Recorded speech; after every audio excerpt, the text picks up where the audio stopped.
Gamini D silver উইকেটে খেলে New Zealand কন্ডিশনের চ্যালেঞ্জ সামলানো এ যেন মাছ শিকার করা অভ্যস্ত মানুষকে আমাজনে গিয়ে হিংস্র কোনো প্রাণীকে পাকড়াও করতে পাঠানো।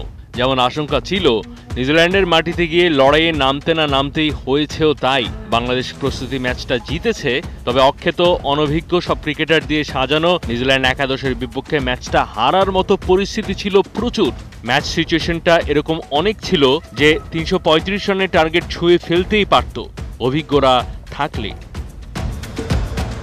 একমাত্র প্রস্তুতি ম্যাচে বাংলাদেশের প্রাপ্তি দুটা, একটা হলো কন্ডিশনের সাথে মানিয়ে নেওয়া, আরেকটা ব্যাটসম্যানদের রানে ফেরার চক্রের সবচেয়ে বড় তৃপ্তি সৌম্য সরকার। এমনিতে বাকি সবার ক্ষেত্রে পারফরমেন্সের লেভেল নিয়ে আলাদা মানদণ্ড থাকলেও কথিত আছে সৌম্যের ব্যাপারে অন্যরকম হাথুরু সিংহে।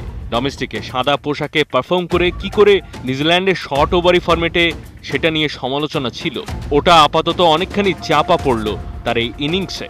ওয়ান ডাউনে নামা সৌম্য সরকার ছাড়াও রান পেয়েছেন ওপেনার তানজিদ তামিম। আন্তর্জাতিক ক্রিকেট থেকে সাময়িক বিরতির পর ফিরে আসা লিটন কুমার এই ম্যাচে খেলেছেন ব্যাটিং অর্ডারের ৪ নম্বরে। সবচেয়ে ইম্প্যাক্টফুল নকটা খেলেছেন অপ্রত্যাশিত একজন রিশাদ হোসাইন। লেগ স্পিনার হিসেবে টিমে নেওয়া রিশাদ ৫৪ বলে ৮৭ রান। রিশাদ স্ট্রোকসে ভরা নকটা না খেললে বাংলাদেশের রান হয়তো ৩০০ ছাড়াতো না, ম্যাচটাও হয়তো জেতা হতো না।